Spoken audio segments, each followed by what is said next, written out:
MDH biryani મસાલા, પારંપરિક બિરયાનીનો અસલી સ્વાદ। असली मसाले साथ साथ MDH એરપોર્ટ પર કસ્ટમ વિભાગની મોટી કાર્યવાહી।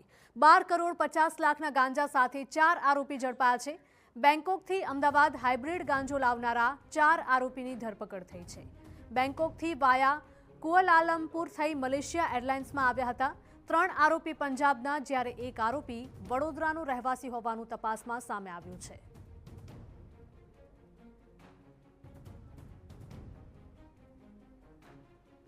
સંવાદદાતા સચિન જોડાયા છે ફોન લાઈન પર વધુ અપડેટ સાથે। સચિન, એરપોર્ટ પર કસ્ટમ વિભાગની કાર્યવાહીમાં ગાંજો ઝડપાયો છે, શું કાર્યવાહી કરવામાં આવશે? જો હિરલ, આ જે મામલો છે એ મામલો સતત જે air intelligence unit, custom department, DRI અને જે વિભાગો છે એમને સતત સંકલનના કારણે આ જે પ્રકારની હાઇબ્રિડ ગાંજાની જે સ્મગલિંગ છે, સ્મગલિંગ કેસમાં એમને સફળતા મળી રહી છે। જે માત્રામાં હાઇબ્રિડ ગાંજો લાવવાનો પ્રયાસ થાય છે ત્યારે એ પ્રયાસને નિરર્થક બનાવવાનો પ્રયાસ જે છે એ અહીંયા થઈ રહ્યો છે અને કસ્ટમ ડિપાર્ટમેન્ટ દ્વારા જે કાર્યવાહી કરવામાં આવી છે। આપ જોઈ શકો છો વિઝ્યુઅલ્સમાં પણ કે જે પ્રકારે ટ્રોલી બેગ છે, ટ્રોલી બેગની અંદર કઈ રીતે કન્સીલ કરીને આ જે હાઇબ્રિડ ગાંજો છે એ ગાંજો સંતાડીને લાવવામાં આવતો હતો, કેવી રીતે એને એક ફ્લેટ કરીને એક પ્લાસ્ટિક બેગમાં એને રેપ કરીને લાવવામાં આવે છે।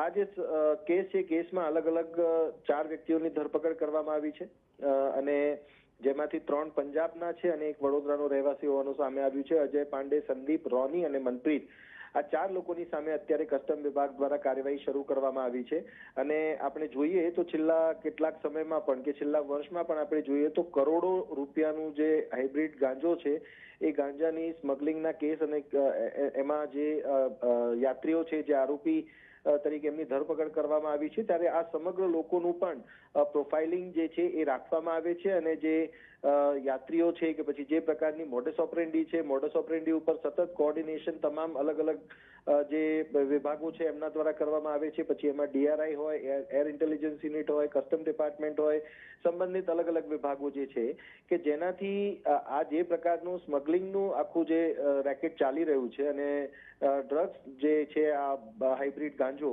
જે લાવવામાં આવે છે ત્યારે એને અંકુશમાં લાવી શકાય અને એમાં ખૂબ મોટી સફળતા આ વખતે પણ કસ્ટમ ડિપાર્ટમેન્ટને મળી છે। હિરલ, બિલકુલ સચિન, માહિતી બદલ આપનો આભાર। MDH કિચન કિંગ મસાલા રસોડામાં હોય તો આપણે કંઈ પણ બનાવી શકીએ છીએ। રીંગણાનો ઓળો, બટેટા ફુલાવર, ભીંડી મસાલા અને બીજું ઘણું બધું। MDH